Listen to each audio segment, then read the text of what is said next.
policy. Before we begin today's video, make sure you like, comment, and subscribe. Turn on post notifications so you're notified whenever I post a new video. Follow me on my social media, y'all. If you don't know, we are on the road to 5K by November 12th. You're probably thinking, why November 12th? Because November 12th is my birthday. It's my birthday on the November 12th. So that's my birthday gift. At least 5,000 subscribers. So if you haven't, make sure you press that subscribe button and follow me on my social media. We're going to hit 5,000 subscribers and 5,000 followers on Instagram. Because I'm taking Instagram more seriously. We're going to thank God in advance. Thank you, Jesus. Amen. Before we get into today's video, I want to tell y'all about this new app called GovSide. It's like Tinder, but government style. On this app is where they put public seat holders, public officials, all of that good stuff. You can slide left or you can slide right. Not only can you slide left and right to keep up with who you decide to keep up with, they also show on the app who's investing in stocks. It shows all the information of that specific government official, from the amendments they're putting up, from the bills they're supporting, from the stocks that they've recently invested in, y'all. Yeah, it's exposed 101. Make sure y'all get that app, or at least look into that app. It is linked in my description down below. Slide to the left and slide to the right. We are going to go ahead and watch today's video. Today's video is TPUSA with Candace Owens. If you haven't seen the clips of Candace Owens on TikTok, you must be living under a rock. That is the reason why I'm watching the entire question and answering period. She was just, I don't know if it's because she's pregnant, but her patience was just like, I'm not dealing with this. I saw like 2 or 3 clips of different questioning and answerings. I'm like, let me go ahead and watch the whole thing and see what's up. But we're gonna go ahead and get straight into the video. I'm super duper excited. And yeah. All right, guys, just going to save this because the line is long. Let's try to keep the questions short so we can get to as many people's questions as possible. All right, let's get started. So keep it short. My question isn't specifically about anything you really said tonight, although I don't really agree with anything you said. Okay. I'm proudly part of the LGBTQ community. I've always stood up for my community whenever I needed to. I want to focus specifically on, I've been listening to you for a little bit just to understand some things. A live stream you did about Pride Month in June on Facebook because you were no longer allowed on YouTube. The shade. The event that you were talking about, I actually had the honor of attending that event with a lot of my really close friends, and I found it very perplexing to me how you choose to only focus on the things that are negative when it comes to the queer community. Sorry, when it comes to what community? The queer community. Okay. Do you not realize that people like you and people like the people you're around and that, continue to have this idea of us are the reason we feel that we have to be so openly proud of who we are. Your demented homophobic and transphobic rhetoric and rants just further prove our point that we have to fight loudly to be respected. The reason that LGBTQIA+ suicide rates are so high in this country isn't just because we're part of the community. It's because there are people like you who make us feel like we don't belong. The only LGBTQ agenda we have is okay. Is there a question in there or a speech? Yes. You got to ask a question, buddy. I know you wrote this out in your notes, but ask a question. Let's go. How do you think other people who, with your beliefs, respond to the fact that your hateful and harmful rhetoric costs the lives of queer children every single day, on average, every 45 seconds? Okay, so this is just going to be a pure boogeyman. I'm going to stop that real quick because, his lead-ups, he did say a lot.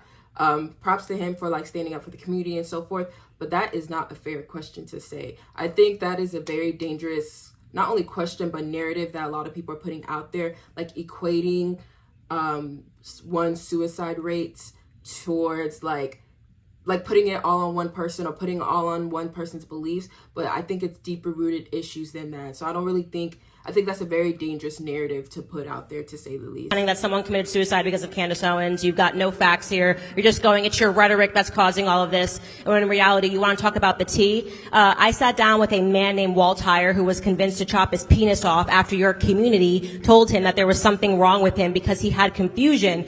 Why was he trans? Because he was molested when he was 4 years old by his uncle. Rather than being sat down and spoken to by a psychologist, he was handed hormone pills and he eventually chopped off his penis. Walt Heyer is now now 80 years old. He detransitioned, and he does a lot of work talking about why it is that he runs a charity, okay, an actual charity that is dedicated to sex change regret, of people who have changed their parts and can't go back. And you know what happens? Suicide rates go up after they transition. After they transition. And Candace Owens wasn't the one that chopped their dicks off. Great. Next question.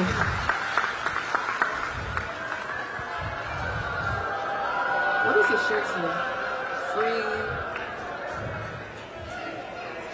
Free something. F something. I mean, don't really. know what his shirt say. Let's calm down. I just want to say, I am not the doctor who chopped off these people's penises. I am not the person that caused them to have ends and can't just magically go back. So as I said, that is a complete, it's just creating an absolute straw man. Your rhetoric has done this. You have no idea what's going on in those individuals' lives and how they are being inspired to ruin their own lives. And so on my platform, I do host people that have sex change regret, and I speak to those individuals because the community needs to hear those stories before they make those same decisions and can't turn around. Plain and simple. I feel like that's the side that people don't really talk a lot about, is like the regrets that people Hello. have. There's a What do you have to balance. say to the trans students on this campus who actively feel victimized by your presence here today? Additionally, you just pointed out that this man detransitioned, but earlier in your speech... Guys, I want to hear her. Go ahead. What do I have to say? Just the question, please. No speech. What is the question? What do you have to say to the trans students on this campus who feel actively victimized by your presence here? Life's tough. Get a helmet, man. I'm too pregnant for this. Next question. Yikes. My goodness. Dang. She's so tired of it. She's like, her patience is out of it. She's like, bro. Seriously, somebody just give out free hugs or something somebody give out free hugs. I can't be your mommy, okay? I'm too pregnant. I can't be your mommy. Next up. As a non-binary person, what do you have to tell me about my identity? Because I know for a fact I'm not confused. Okay, next question. Great statement. That's a statement. That's a statement. Okay, you know your identity. You're not confused. Congratulations, sweetheart. Thank you very much for your statement. Okay, some people may be looking at this like, oh, she's being rude, she's being mean. Other people may be looking at this like she's being blunt. I look at it like this. The people who are asking questions, I feel like if you're gonna ask a question with substance. You get what I'm saying? Like some of these questions sounds like they're trying to get like in an argument with her, trying to get in a debate. For example, like the last question, she's saying, I know for a fact I'm not confused, I'm non-binary or whatever. It's like, what do you want Candace to say to that? Like me personally, like if you were to ask me something, like let's say, because I believe in raising the minimum wage. If you were to come to me and say, I make $7.25 an hour and I'm well more than okay in the system we live in, making the money I make in, what do you have to say to me? I'm going to be like, okay, congratulations. Like, what do you want me to say? So it's like, some people may think Candace being rude, but I feel like her level of patience is just like, she doesn't have like that time to just be like, okay, like argue. I think a lot of them look like to argue or something. Hi, how are you? Hi, I was wondering where you got your statement, your statistic about people who transition, detransition, as well as that you are infertile after transitioning. Because I myself take hormones. I do testosterone injections, and I've gone through a lot of doctors, and none of them told me that was true. Okay, so on my that's a podcast, question. I actually cite all the sources. If you look up my name and my podcast, That's a you can. question. I mean, it's in so You're many asking where articles, she's and also, getting as the I said, sources. sexchangeregret.org actually lists all of these statistics with their sources. So obviously, I can't give you a hyperlink as I'm standing on the stage, but you can definitely find it on my podcast, and you can find it on sexchangeregret.com. Thank you for the question. That was I think the first question we got there. Yeah, that was an actual Hi. question with substance. According to Britannica, the definition of the nuclear family has expanded with the advert of same-sex marriage. Children in nuclear families may be couples' biological or adopted offspring. Does this mean that the merch you sell supporting, nuclear families means that you support trans couples adopting, gay couples adopting, and spreading this rhetoric that you talk about? So you're talking about the expansion of definition. So right now they've expanded the definition of woman to include biological males. This gets back into what I was saying earlier about the left's controlling linguistics and just pretending that, okay, a nuclear family can now be two trans parents that are adopting a child. That is not the nuclear family unit that I am talking about. I believe that I am talking about marriage between a male and a female, which naturally and biologically produces children. So no, I do not take that new updated definition of what it means to be a woman or what it means to be a nuclear family. Thank you for your question, though. Yeah, that was a good question. Hi, I've raised my hand before, so I just want to preface that I am, have opposite views, but I do want to have a genuine conversation without feeling belittled, so I do just want to preface that. Yeah. I am a feminist. I do study specifically academia and the structure What of does academia and feminist what that mean looks like for nowadays? people of Like, color. So I in used to relation call to free myself a speech, feminist. Now do it's you just like, feel that what does it mean free anymore? speech is free for everybody in terms of Western society and the America that we live in today, and at what point does free speech no longer become free? What do you mean, at what point does it become no longer become free? Some rhetoric can be harmful to other communities, especially in the way that it's spread in the media, and I think that goes for both sides. But Can you give me an example? It's always easier to, answer a question if I have a... what I know we all are aware of what happened on campus last year. I'm not. Okay. Great, look it up. So Wait, she just came and said, wait. She came and said that I just want to come and say, even though I disagree with your views, I want to have an honest conversation without feeling belittled or whatever. And Candace goes, Candace probably generally does not know what happened last year. I don't know what happened last year. And she said in a condescending way, look it up. Sis, that's not right. Well, low-key, Candace did get a taste of her own medicine, because Candace do be speaking condescending towards other people sometimes as well. But in this situation, the girl, she didn't have to say it like that. Look it up. Just tell her what happened last year for context of the question. People that's the problem with today. People are so ready to combat, on both sides of the aisle type of vibe. People be so ready to coming in defensive, ready to combat. It's just bro, let's have honest conversations. it was just involving the feeling of LGBTQ members of the community feeling unsafe with rhetoric that's being shared in terms of transphobia. If you're a homophobia. man, I need an example, and someone, if you're a biological man and someone says, hey, what's up, dude? More of there's students on campus that are living in communities where they don't feel safe because of rhetoric of explaining that transphobia isn't accepted. So my question is just how do you think free speech impacts everybody in communities? Yeah, the idea that if somebody looks at a man and calls him a man, that they're suddenly unsafe because they've created a false reality in their own head. I don't abide by that. I think this is what's really happening is that we are celebrating mental disorders in America right now. Okay, this is what I'm going to say about that. I wouldn't go as far, because a lot of people do call it mental disorders, and I think that's too far, me personally, because when you're saying something is a mental disorder, you are now going into a clinical diagnosis.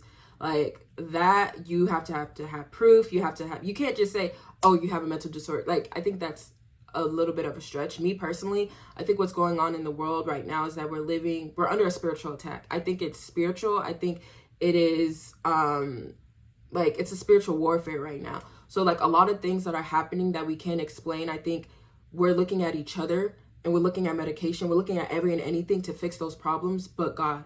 I think it takes unity in a community to actually come together and confess and tell him Jesus Christ is Lord. Seek our God as counsel and ask him to lay a hand over what's going on in this world, specifically this country, because we're not living in his intention. So I don't think I would say it's a medical disorder or a medical diagnosis, because that insinuates medication can fix it. That insinuates they were either I don't know. I just feel that going into a clinical diagnosis, I think that's a little bit of a stretch. I think it's deeper than that. I think it's more so spiritual. People may be looking at me thinking I'm crazy, but I really feel this country is under a spiritual attack and we're seeking everything and anything but God. I had a stalker, a very serious stalker at FBI, ended up getting involved, who had suffered from schizophrenia. He very much believed, and it was a terrifying thing to go through. He escaped the Psych 5150 hold, and he very much believed that he and I were in a relationship, and he would send me about 100 emails a day, okay? In the world of what you believe in your own head now needs to be accepted as reality, I would have had to marry him and raise my children with him, okay? But what was going on in his head wasn't actually reality. And me saying that this person needs to stay away from me and my family because there's something wrong with him and he was threatening to kill me if I didn't, raise my child with him, that was reality. That was something that had to be dealt with. So what's happened right now is the left is trying to make it seem that people who see reality for what it is are demented and are creating unsafe territory, and that's not the truth. In fact, what I think is unsafe territory is for people to be affirmed in their delusions. So I will never refer to a biological male as a female. And if that makes somebody feel unsafe, I'm not following you around. I don't know what happened on your campus. I wouldn't follow you around and say, hey, you're a male. Totally fine. Go live your life as you want to live your life. But when you say that the way that you live your life now has to impact me and I have to pretend that I see a woman when clearly you are a man, I shouldn't have to play that game. That's all. Thank you very much. The second half of that, she made sense. Hi. Hello, my question is a little bit of a different speed.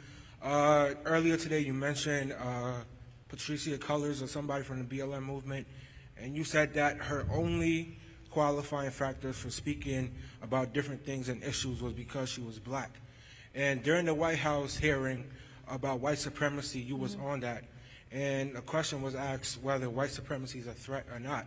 And your only qualification to speaking on that was being black. So what do you say to people that say you're being a hypocrite? Yeah, so I didn't say on this stage that Patricia's only qualification was being black. I said that people gave her tens of millions of dollars, had no idea where it was going to go, and were happy to do it because she was pirating. She just kept saying Black Lives Matter, Black Lives Matter. It was stupid. They lost their money. Bad investment. Oh, well, too bad, so sad. Regarding qualifications to speak on what's harming Black America, you just have to be able to examine actual statistics, right? Are you telling me, would you honestly say that when you walked into this room today, you were afraid that white supremacy was going to kill you? I asked this to Black people to be honest. Are you afraid that a Klansman is going to come down the street on horseback and pick you up? Be honest. I'm personally not afraid. Okay, so that's it. So when I was speaking at the congressional testimony, I was saying, my experience being black in America, I don't know any black people that are fearful to walk down the street because they think a Klansman's going to come get them, right? But I can list you tons of black people that grow up in poverty, that grow up in the hood, that grow up around gang culture, that are fearful. When you examine black on black crime rates, when I was just talking about illiteracy rates, I said that I could list 100 things the black community is suffering from today before I got to white supremacy, and yet the focus and the emphasis in the school system has been to brainwash us to believe that white people want to kill us around every single corner, and I think that that's a harmful ideology because it doesn't allow us to actually focus on the things that we're suffering from. Number one, I would say is father absence. We need to get our families back together. We have to stop letting the government raise us.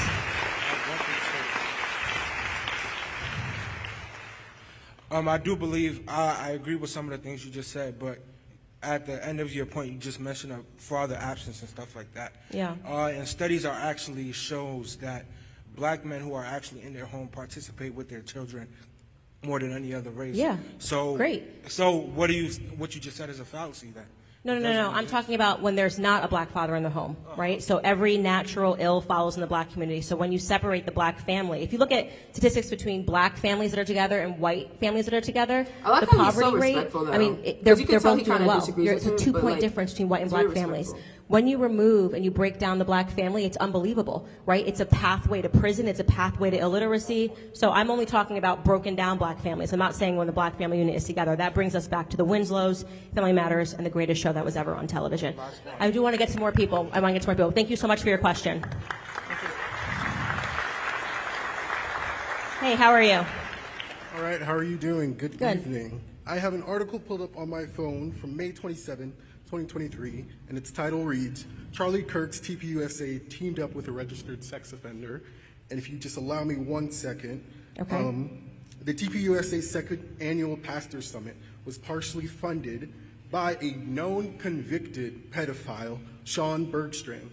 So would you feel comfortable of your children joining an organization in part funded by a convicted pedophile? Okay, so first and foremost, I have no idea what you're talking about. You have the benefit of reading an article I've never heard of. I couldn't talk about that. Obviously, that's post when I used to work at Turning Point USA, so that's a better question that's being directed to their staff. I don't know how it happened. I don't know if it was a mistake. I don't know if what you're reading is fake news. What I will say is, to answer your question, would I ever want my child exposed to a pedophile or anything that was pedophile friendly? Organization in part funded by a pedophile. Yeah. I would guess, since you can be any person, again, that could log on to the internet right now and donate 30. Rolling Stone a part of the fake news or what? Is what? Rolling Stone? Yes, Rolling Stones. Yes, Us Magazine and Rolling Stone are not a great source for media. I mean, Rolling Stone? Are you kidding me? Come on, man. Okay, please. I was trying to answer your question. You then cut me off. What I was going to say to you is that what ends up happening when these people do hit pieces is, like, right now, I feel like if you want so to much go donate tension. to, I don't know, any presidential campaign, Vivek Ramaswamy, JFK, whoever you want to donate to, you can be a small pocket donor, you can give $20, and obviously there's going to be no background check done on you. Again, I have no idea what you're talking about. I just want to be clear. Sponsor, though, so if you want to address that, if you feel I can't address that because I don't know what you're talking about, and I don't work for Turning Point USA. Right. So again, your question is better. But you're on a stage right now behind the screen. Speaking Okay. on issues that I care about, free market capitalism. So do you stand against pedophilia or do you not? I stand against pedophilia. I will say that 20,000 times. Why are you speaking for an organization in part funded by I'm a literally pedophile? saying I cannot speak on that because I have no idea what you're talking. Are you bet you going to can. keep asking me to No, pretend please. that I know what you I'd found love in an Rolling answer. Stone? If I 'Cause this is a ran up a non-answer. random But article. I'd love an answer. Go ahead. I have answered you 12 times. I will never support pedophilia ever in any capacity So do you whatsoever. announce the funding I- to TPUSA? If you're telling me TPUSA is being funded by pedophiles, all right, because you found it on Rolling Stone, okay? Of course, if that is the truth, which I have a feeling it's not, then I would openly denounce the funding of anything by a group of pedophiles, which is why I don't support. So maybe don't support that organization. We're moving on to I don't, this is such a sidebar. Candace, get off my campus, Candace! Okay, next. Well, first of all, thank you for coming. Okay, let's just give it a second so I can hear you. Get off our That low-key rhymes. What is he doing? Candace, get off our campus. Okay, period. So much Guys, is going on. I feel like I there's just want to so say much this. tension. If you're spending tens of thousands of dollars to attend this university to be led to believe that Rolling Stone is a good source of information, you need to get a refund ASAP. First of all, Hi. First of all, thank you for coming to the campus. Thank Second you. of all, I was wondering if you could speak a little bit more to your faith. As a Christian myself, I know you're a Christian. Thank you. I saw the video Let's you talk put about up God. about the Christian debate with your husband and Ali B. Stuckey. I was wondering if you could talk a little bit more about your faith and how that's kind of inspired you. Yeah, so, well, you know then that I am sort of in between a rock and a hard place right now. I am Protestant. My husband is Catholic. I'm looking more at the Catholic faith for a lot of different reasons. First and foremost, because I do believe that males lead the household, and so my children are being raised Catholic right now. And so currently at our house, we go to 2 different churches, which is not ideal, but for holidays, we go to the Catholic Church. I was raised up. Comment down below. I always have to look there to make sure it's still recording out because it'd be long. But, okay, so me, I'm Baptist. I am Christian Baptist or whatever. So, well, Baptist is like an umbrella of Christianity. What is the actual difference between like Protestant, Catholic? I know there's like I know the difference with Jehovah's Witness. I know Jehovah's Witness a lot. They don't believe in the Trinity, but we have like all these umbrellas. But to me, I feel like it just brings more divisiveness because people like we divide based off of like the little fundamentals. Like, I think the overall scope is accepting Jesus Christ as your Lord and Savior and understanding and believing that God sent Christ to die for our sins. So I think that's like the overall like foundation of what Christianity is, sort of say. But like I get confused when I hear like for example, Protestant, like y'all comment down below, like what's the differences of it? Like I personally I'm not aware, to say the least. Like non-denominational, there's just a lot, to say the least. But grandfather, he was by the book, when I say in terms of the Bible. The reason why he was never invested in secularism of any sort is because he thought that all of it was the devil. He was like that devout of a Christian. He didn't celebrate any holidays, and really kept to really just his faith and his family. And so I always say that I was very immersed in scripture when I was a child, and then I very much resented it once I got into school, because it wasn't cool to be a person that read the Bible. It still isn't cool to be a person that has faith, especially if you're on a college campus. It's something that is looked down upon. And it's actually one of the pillars of leftism that I wish I had talked about tonight, is atheism, which was also crucial to Marxist beliefs. You were not allowed to have faith if you lived in a socialist or a communist society, because they wanted the government to become your God. They wanted you to believe in nothing else but the government. And you're seeing that take place today as atheism is being encouraged.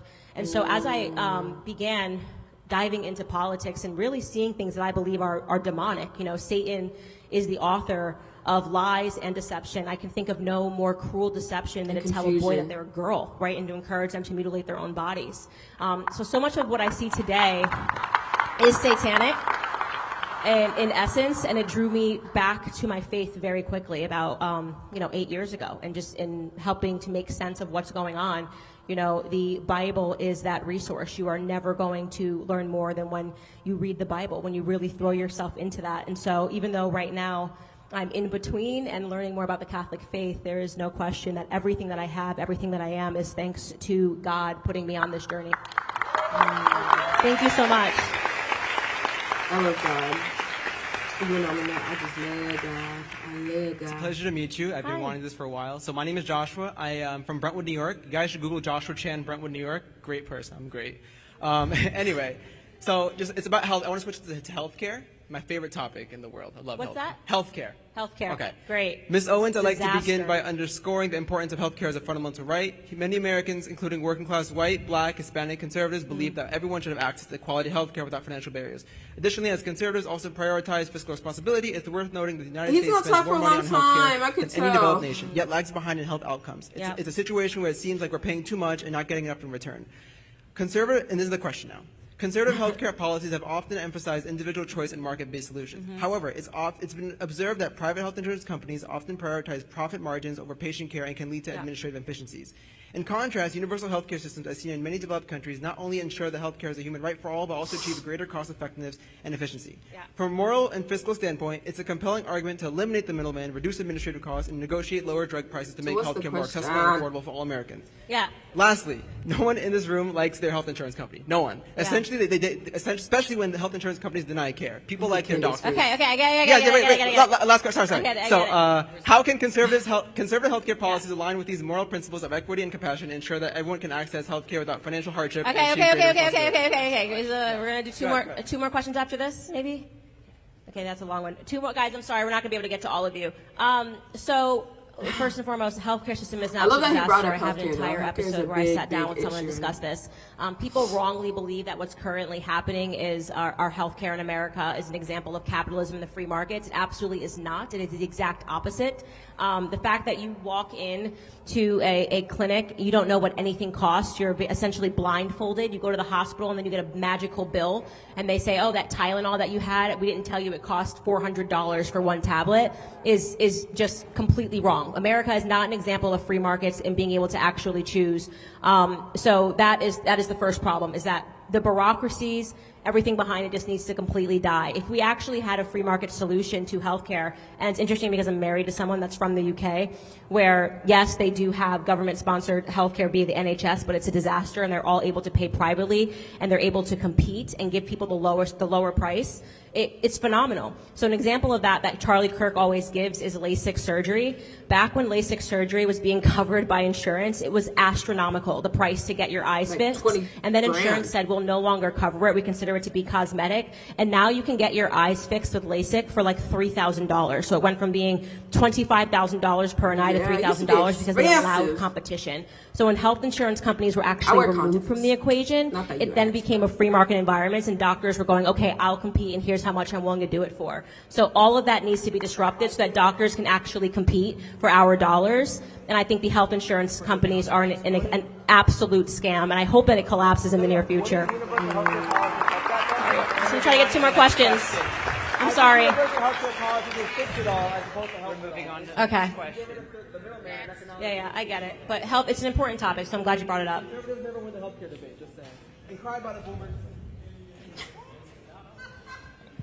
Oh, you're gonna, okay. Hi, I wanted to avoid kind of I feel like a lot of the questions have been, when did you stop beating your wife kind of things. But I wanted to ask, I feel like Republicans are very divided. While I was literally walking over here, they just voted to oust McCarthy from the speakership. And I think back to things like in 2020, the Republican platform was, just readopting the 2016 platform.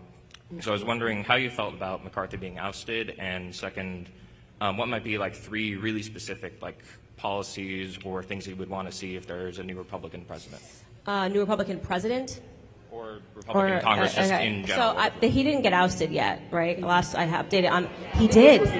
Oh my God, I just found this out from you, because when we took off, I turned my phone off. I had no idea. Wow. That's really interesting. I would like to think about that before I answer it. Yeah, I'm not going to comment on it right now because I need to kind of process that. I mean, we've been kind of feeling that. You're exactly right. I feel like since Trump was in office that there has been this division in the Republican Party, which I will say on the whole. Like, there's divide in the Republican Party, Democratic Party, both parties. Like, there's just divide everywhere. I think that everyday people are just being used as chess pieces in the overall game of public officials and the government. Like, we're just chess pieces, and the only way to win the game is to keep us divided. Everything is a good thing, because I think that what Trump said was right, and that very much it was becoming a swamp, and there was no difference between a Republican and a Democrat. And with the MAGA movement, the swamp was disrupted in a very meaningful way. So having that dissent and not having everyone be in lockstep is fundamentally a good thing. How it's going to impact Congress and things of that nature, I actually need to think about. So I'm not going to answer that portion. Things that I would like to see implemented if we had a Republican president: the absolute abolition of the Department of Education. It has been an absolute disaster. Defund the Department of Education. And of course, a president is not a dictator, so assuming we have the House and the Senate and the presidency is kind of what I'm talking about. But yeah, that is the first thing I think that needs to be changed, is that so much of what we're suffering from is true ignorance, emotion, and very little facts behind the emotion. And if we can get people performing at the academic level of all of these other nations, it wouldn't be the circumstance. I would also like to see a complete abolition, and this kills people, of welfarism. I think that these welfare policies, people relying on the government, it's a new form of slavery. That would be something that I would focus on. And, beyond that, Hungary is a great example right now of what happens when you put in place pro-family policies. You really study what Viktor Orban is doing in Hungary. It's absolutely incredible. They're like the odd man inside of the EU. Pro-family policies would be something as well. I am not interested in a Republican presidency that's just going to be focused on revenge. I think we actually need to have a vision about what we're trying to correct in America. So a couple of things, maybe not in a particular order, but that I would like to see. Thank you for your question, though. Right now I'm running after toddlers, so. Hey. Hi. So you mentioned earlier about the importance of reading and how that helps people be more enlightened and speak and think more freely. What do you think about that when we're thinking about book bans happening in states like Florida? So I want to be careful. Okay. So I saw the list of books that were being banned. Some of the books, I ain't even gonna lie, take it out of public schools. Like, why is it even there to begin with? But other books that were on that list, I was actually perplexed. I was like, why are we banning it? It kind of was alarming to me. So I feel like with this, it's like within context. Like, I think we have to specify when we say book bans, like all the books that were being banned were not bad. And all the books that were being banned needed to be taken out of public schools. So like when people speak it in general, like generalizing, like they're taking away books that A, B, and C, and like it's like when you have to go down the list and actually pick out the ones that actually need to be taken out and the ones that don't need to be taken out. Because I saw the list, I was perplexed by some of them, the fact that public schooling even had access to it. But now we're getting a lot of books, and I'm not sure that they are the books that should be in classrooms, like white fragility, which they're, passing around, which is just really state topics that are being implanted into people's head. I'm talking about, true education, like people actually learning hard academics and not fluffy ideologies. But what book ban are you talking about when they're banning like CRT? I believe there's been a variety of books related. They're not banning you from buying them. They're saying we're not going to have them in the school system. Yes, at school, Yeah, totally libraries, fine. and it's also with LGBTQ plus books and related topics. For kindergartners, yeah. I think sexuality and little 5-year-olds not don't all- mix. I think mommy and daddy. Yeah, I think it's... My personal and honest opinion is that what is going to follow very closely behind transgenderism is pedophilia. There is absolutely no reason that there are teachers fighting to talk to 5-year-olds about their genitalia. It's sick, it's weird, teaching their colors and their numbers and to go home and love their parents. And if you show me a person that believes that they have a right to talk to my child about pedophilia, you're going to have a very upset Candace Owens, let me tell you, because that person is a pervert and they should not become within 10 feet of a child. what do y'all think about that? Thank you for your question. All right, guys, that's it. We made it again. Okay, let me know what you think on that last part. She's very blunt. Very, very blunt, to say the least. That's probably like what we need to. Blunt, but also understanding. Well, I'm not saying she's blunt and understanding, but I'm saying what we need right now in society is someone who is blunt, but also understanding. I think Candace is very blunt and bold, but sometimes I feel like she can't really be understanding because she's so like strict on like what her thinking process. So she probably thinks only her way is the right way. That's just my opinion based off the things that I've seen. But I do give her cred for like standing 10 toes down on her beliefs. But yeah, let me know your thoughts on the comments down below. This was really, really funny, the question and answering. The first couple of people, like, I don't like when people like ask a question looking for a reaction, and I'm glad that she didn't give them the reaction they wanted. Because it's like you're not even asking a question at that point. But like towards the middle and towards the end, I like the questions that have substance because it brings like more of an engaging conversation. But let me know your thoughts on the comments down below. What do you think about this Q&A and so forth? Make sure you like, comment, and subscribe. Turn on post notifications so you're notified whenever I post a new video.